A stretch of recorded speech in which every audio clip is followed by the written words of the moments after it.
people with no right to be in the UK.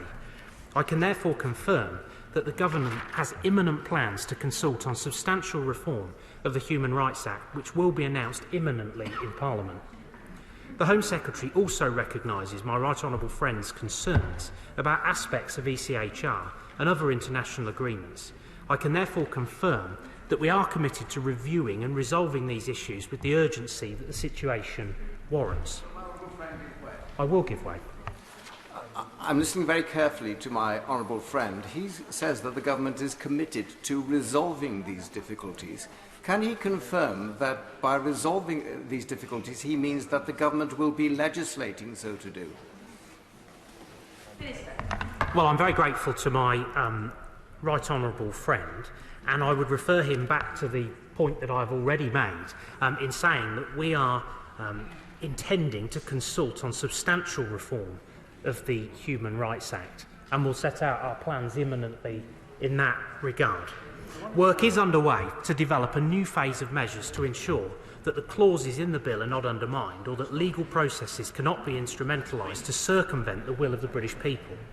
As we have said, the Government has imminent plans to consult on reform to the Human Rights Act, which are under consideration as we speak. Likewise, work is underway in relation to resolving the question of retained EU law. I will give way. It sounds like he's announcing something a bit more radical than perhaps we had anticipated in relation to the Human Rights Act.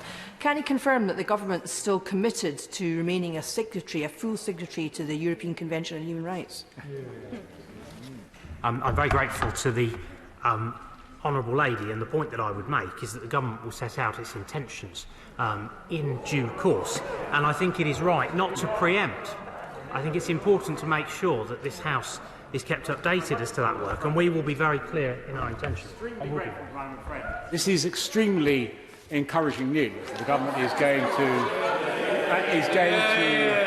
at last, I have to say, consider the Blair legacy of the Human Rights Act, but to substantially reform it will require legislation. That much is implicit, is it not? I'm very grateful again to my right honourable friend. As I say, ministers will come forward to this House with further details in due course. Work is underway in relation to resolving the question of retained EU law, led by Lord Frost, with input from the Attorney-General and the Ministry of Justice. It is for these reasons that I would ask my honourable friends to withdraw their amendment.